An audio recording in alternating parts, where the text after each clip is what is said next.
ഓ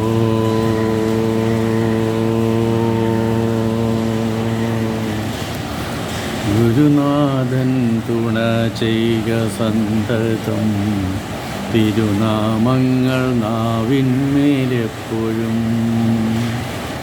എണ്ണമറ്റ തിരുനാമമുള്ളതിൽ ഒന്നു മാത്രം ഒരിക്കൽ ഒരു ദിനം സ്വസ്ഥനായിട്ടിരിക്കുമ്പോഴെങ്കിലും ഈശ്വരനാമങ്ങൾ ജപിക്കുന്നതിന് സമയവും കാലവും ഒന്നുമില്ല. കാരണം അതിനും അപ്പുറമാണ് ഇതിൻ്റെ പ്രകാശ കിരണങ്ങൾ നിൽക്കുന്നത്. മന്ത്രങ്ങൾക്ക് അതിൻ്റേതായ ഓരോ അക്ഷരങ്ങൾക്കും അതിൻ്റേതായ പ്രഭയുണ്ട്, പ്രകാശമുണ്ട്.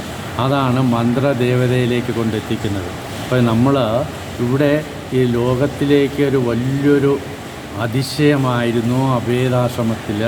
വളരെ വർഷങ്ങൾക്ക് മുമ്പ് ഇവിടെ ഒരു ദിവസം രാവിലെ സത്സംഗം നടന്നുകൊണ്ടിരിക്കുകയായിരുന്നു. സ്വാമിജി കാര്യങ്ങളൊക്കെ ഇങ്ങനെ പറഞ്ഞു വന്നപ്പോഴത്തേക്ക് അന്നത്തെ സെക്രട്ടറി KK നായർ, കനകപ്പൻ നായർ എന്ന് പറയും, അദ്ദേഹവും പിന്നെ അന്ന് എലങ്കത്തെ സാറുണ്ടായിരുന്നു, എലങ്കം, പിന്നെ RP ചേട്ടനുണ്ടായിരുന്നു. ഇവർ മൂന്നുപേരും കൂടെ വേറൊരാളെയും കൂടെ കൂട്ടി സത്സംഗ ഹാളിലേക്ക് സത്സംഗം നടന്നുകൊണ്ടിരിക്കുന്ന സമയത്ത് അവിടെ വന്നപ്പോൾ ഇദ്ദേഹത്തെ കണ്ടപ്പോൾ സ്വാമിജി ഒന്ന് ചിരിച്ചു. എന്താ ഇന്നിപ്പോൾ എല്ലാവരും കൂടെ ഇപ്പോഴെന്നിട്ട് അപ്പോൾ പറഞ്ഞ്, സ്വാമിജി ഇത് ബാങ്കിൽ നിന്ന് വന്നൊരു മെസ്സഞ്ചറാണ്. അപ്പോൾ ബാങ്കിൽ പറഞ്ഞിരിക്കുന്നു നമുക്കിവിടെ നമ്മുടെ രീതിക്കപ്പുറം എമൗണ്ട് ആയിക്കഴിഞ്ഞു, അതുകൊണ്ട് ഇനി അത് മാറ്റിയില്ല എന്നുണ്ടെങ്കിൽ അതിന് നമുക്ക് ടാക്സിൻ്റെ പ്രശ്നം വരും, അതുകൊണ്ട് അതിനെന്തെങ്കിലും ഒന്ന് പറയണമെന്ന് പറഞ്ഞു. അപ്പോൾ കൈ കാണിച്ച് എല്ലാവരും ഇരിക്കാം. അപ്പോൾ എല്ലാവരും ഇരിക്കുക. പ്രശ്നം നടന്ന സമയത്തിലാണ് വന്നത്. ഇരിക്കാൻ പറഞ്ഞു, ഇരുന്നു. അപ്പോൾ പറഞ്ഞു അതിന് ടാക്സ് മാറ്റാൻ എന്താ വേണ്ടേ എന്ന് ചോദിച്ചു. അപ്പോൾ പറഞ്ഞു നമുക്ക് എന്തെങ്കിലും ആക്ടിവിറ്റിയിൽ ആ പൈസ അങ്ങ് മാറ്റിയാൽ മതി, മാറ്റി കഴിയുമ്പോൾ നമ്മുടെ എമൗണ്ടിൻ്റെ രീതിയിൽ വരും. അപ്പോൾ അല്ലെങ്കിൽ അത് ബാങ്കിനും പ്രശ്നം നമുക്കും പ്രശ്നമാകുന്നതാണ്. അപ്പോൾ ചിരിച്ച അത്രയേ ഉള്ളൂ എന്നായിട്ട്. അപ്പോൾ ഓരോരുത്തരടുത്ത് പറയാൻ പറഞ്ഞു എന്താണ് വേണ്ടതെന്ന്. അപ്പോൾ ഓരോരുത്തരും ഓരോ അഭിപ്രായം പറഞ്ഞു. അപ്പോൾ ചിലർ പറഞ്ഞു സ്കൂൾ തുടങ്ങിയാൽ നന്നായിരിക്കും. അപ്പോൾ ചിലർ പറഞ്ഞു അതല്ല, ആശുപത്രിയാണ് ജനങ്ങൾക്കൊക്കെ പ്രധാനമായിട്ടുള്ളത്, അപ്പോൾ ആശുപത്രി തുടങ്ങണം. അപ്പോൾ അതിലൊരാൾ പറഞ്ഞു അതല്ല, ഇപ്പോൾ കുറച്ച് ബസ് എടുത്തിട്ട് കഴിഞ്ഞാൽ നമുക്ക് ഏത് ട്രിപ്പ് വേണമെങ്കിലും പോകും, ബസ് ഇങ്ങനെ ഓടുകയും നല്ല വരുമാനം കിട്ടും. അപ്പോൾ അതിലൊരാൾ പറഞ്ഞു അതല്ല, കുറച്ച് എസ്റ്റേറ്റ് വാങ്ങിച്ചിട്ട് കഴിഞ്ഞാൽ നമുക്കത് എന്നെന്നും അതിൻ്റെ ഇതിന് വരുമാനം വന്നുകൊണ്ടേയിരിക്കും, അപ്പോൾ നമ്മൾ നഷ്ടം കിട്ടുകയില്ല, അത് വലിയ കുറച്ചങ്ങോട്ട് നല്ല കുറഞ്ഞ വിലയ്ക്ക് തന്നെ കിട്ടും, എസ്റ്റേറ്റൊക്കെ ഒരുപാട് കിട്ടുമെന്ന് പറഞ്ഞു. അപ്പോൾ ഒരാൾ പറഞ്ഞത് ഇതൊന്നും അല്ല വേണ്ടത്, നമുക്ക് ഈ ജനങ്ങളെ സ്വാധീനിക്കാനായിട്ട് എന്തെങ്കിലും സ്കീംസ് തുടങ്ങണം. സ്കീം തുടങ്ങുമ്പോൾ അതിലേക്ക് നമ്മൾ അപ്ലൈ ചെയ്ത് കഴിഞ്ഞാൽ ഈ പൈസ മാറി വരുമെന്ന് പറഞ്ഞു. ഇതൊക്കെ കേട്ടിട്ട് ചിരിച്ചുകൊണ്ട് പറഞ്ഞു കമലപ്പ എന്ത് പറയുന്നു എന്നായിട്ട്. അപ്പോൾ പറഞ്ഞു അല്ല, അവിടെ നിന്ന് പറഞ്ഞാൽ മതി, നമുക്ക് എങ്ങനെയായാലും ഈ എമൗണ്ട് മാറ്റിയേ പറ്റൂ, ഇത്രയും എമൗണ്ട് നിന്നൂടാം, അതിനു വേണ്ടിയാണ് ഇദ്ദേഹം വന്നിരിക്കണമെന്ന് പറഞ്ഞു. ഓ അങ്ങനെയോ, ശരി, എങ്കിലും ഒരു കാര്യം ചെയ്യുക, ഇനി എല്ലാവരും പറഞ്ഞു കഴിഞ്ഞു എന്നിട്ട് പറഞ്ഞു എന്ന് പറഞ്ഞു. ശരി, നമുക്ക് അടുത്ത വ്യാഴാഴ്ച, അപ്പോൾ 2-3 ദിവസമേ ഉള്ളൂ, ഈ വരുന്ന അടുത്ത വ്യാഴാഴ്ച നമ്മൾ കോടിയർച്ചന തുടങ്ങുന്നു. പലപ്പോഴും അയ്യോ ഇങ്ങനെ പെട്ടെന്ന് കോടിയർച്ചന എന്ന് നമുക്കെങ്ങനെ കോടിയർച്ചന ഇതൊക്കെ വേണ്ടതെന്നിട്ട് അതെല്ലാം ഉണ്ട്. അപ്പോൾ അടുത്ത വ്യാഴാഴ്ച കോടിയർച്ചന. സ്വാമിജി അത് ഇത്തിരി പ്രയാസമാണ്, കമലപ്പണ്ണനാണ് പറഞ്ഞത്, കാരണം പെട്ടെന്ന് പറഞ്ഞാൽ അത് ഇത്തിരി പ്രയാസമാണ്. അങ്ങനെയോ, എങ്കിലും ഒരു കാര്യം ചെയ്യാം, അത് മാറ്റിയിട്ട് നമുക്ക് 10 കോടി അർച്ചന. അയ്യോ ഇതെന്തെങ്കിലും നമ്മളിത് കേട്ടിട്ടൊന്നുമില്ല. സ്വാമിജിയുടെ 1 കോടി അർച്ചന എന്ന് പറഞ്ഞപ്പോഴേ നമ്മൾ പ്രയാസം എന്ന് പറഞ്ഞാൽ 10 കോടി അർച്ചനയാണോ?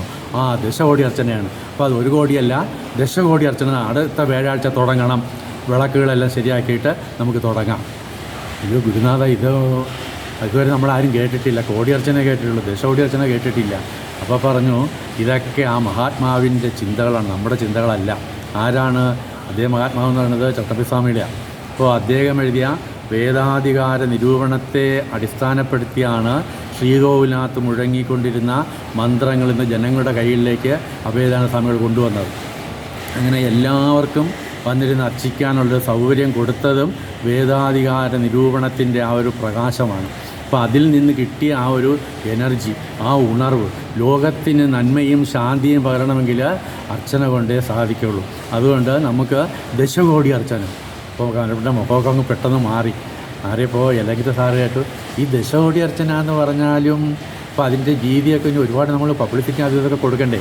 അദ്ദേഹം മന്ത്രിയൊക്കെ ഇരുന്നുണ്ട്, അദ്ദേഹത്തിന് അതറിയാം. അപ്പോൾ പബ്ലിസിറ്റിയൊക്കെ നമുക്ക് വേണ്ടേ. അപ്പോഴാണ് സ്വാമി ചിരിച്ചിട്ട് പറഞ്ഞത്, പബ്ലിസിറ്റിയൊന്നും മന്ത്രജപങ്ങൾക്ക് ആവശ്യമില്ല, വേണ്ട, അത് വേണ്ട, നമുക്ക് പരസ്യം വേണ്ട. കാരണം ഇത് മഹാത്മാക്കൾ കണ്ടുപിടിച്ച മന്ത്രദേവതയെ നമ്മൾ ആരാധിക്കുന്നത്. അതുകൊണ്ട് ഈ ദശകോടി അർച്ചന എന്നുള്ളതും വിഷ്ണു സഹസ്രനാമം തന്നെയാണ്. വിഷ്ണു സഹസ്രനാമം ദശകോടി അർച്ചനയിലാണ് എന്ന് പറഞ്ഞു അത് ഈ ദശകോടി അർച്ചന എത്ര നമുക്ക് അതിനുള്ള സാധനങ്ങൾ എത്ര അരി വേണ്ടി വരും? അദ്ദേഹം ചോദിച്ചതാ, ഈ അരി ഇത്രയും വേണ്ടേ, ദശകോടി വരണ്ടേ, അരി വേണം, അതിനുള്ള മഞ്ഞൾ വേണം, പിന്നെ അതിനുള്ള മെറ്റീരിയൽ, ഇതൊക്കെ കൂടെ വേണ്ട സമയം. അപ്പം ഈ അരിയൊക്കെ തന്നെ നമ്മൾ എത്ര ചാക്കെന്നുള്ളത് കാൽക്കുലേഷൻ കിട്ടും എന്ന് പറഞ്ഞ് അത് പ്രയാസപ്പെടേണ്ട, അരി വേണ്ട. അയ്യോ, അപ്പോൾ പിന്നെ എങ്ങനെയാണ് ദശകോടി അർച്ചന? തുളസി മാത്രം മതി. അയ്യോ കമലപ്പണ്ണമ്മൻ, സ്വാമി ഇത് എന്തോ പറയണല്ലോ, തുളസി മാത്രം വെച്ച് ദശകോടി അർച്ചനയോ? എന്ന് പറഞ്ഞാൽ അതെ, അത് മതി. ദശകോടി അർച്ചനയ്ക്ക് വേറെ പൂക്കളോ ഒന്നും ഉപയോഗിക്കേണ്ട, തുളസി മാത്രമേ ഉപയോഗിക്കാവൂ. അയ്യോ, അപ്പോഴത്തേക്ക് ഇദ്ദേഹത്തിൻ്റെ മുഖം മാറി. ഇതെങ്ങനെ നമ്മൾ അപ്പോൾ എന്നിട്ട് പിന്നെ ഒന്നുകൂടെ പറഞ്ഞു, ഇനി വേറൊരു രഹസ്യം കൂടെ ഉണ്ട്. എന്താണ്? ഇതിനു വേണ്ടി ആരും പിരിവ് നടത്താൻ പാടില്ല. ഇപ്പോൾ ആശ്രമത്തിൽ ഇത്രയും എമൗണ്ട് ഉണ്ടല്ലോ, അത് ദശകോടി അർച്ചനയ്ക്കുള്ളതാണ്, അത് നടത്തിയാൽ മതി, ഒരു പിരിവും നടത്തരുത്, ഇത് മതി. ദശകോടി അർച്ചന എന്ന് പറഞ്ഞ് വ്യാഴാഴ്ച ദശകോടി അർച്ചന ഗുരുനാഥൻ തുടങ്ങുകയും 6 മാസം കൊണ്ടാണ് ദശകോടി അർച്ചന പൂർത്തീകരിച്ചത്. തുളസി മാത്രമേ ഉപയോഗിച്ചിട്ടുള്ളൂ.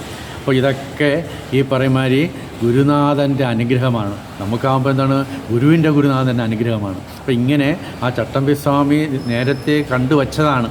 അപ്പോൾ അതാണ് ലോകത്തിൻ്റെ മുന്നിൽ ദശകോടി അർച്ചന എന്നുള്ളൊരു അതിശയമായ ഒരു പ്രതിഭാസമായിട്ട് മനുഷ്യർക്ക് സങ്കല്പിക്കാൻ പോലും സാധിക്കാത്ത രീതിയിൽ 6 മാസം തുടർച്ചയായിട്ട് ഈ ആശ്രമത്തിൽ നടന്നതായിട്ടുള്ള സുവർണ കാലഘട്ടത്തിൻ്റെ ഒരു രൂപമായിരുന്നു അത്.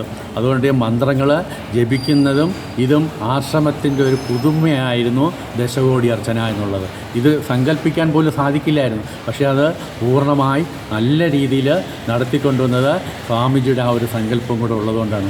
ഗുരുനാഥൻ തുണ ചെയ്യ സന്തതം, തിരുനാമങ്ങൾ നാവിന്മേലെപ്പോഴും. പൂന്താനം തിരുനാമങ്ങൾ രാമ എപ്പോഴും എന്ന് പറഞ്ഞതും ഇതിനൊരു അടിക്കുറിപ്പാണ്.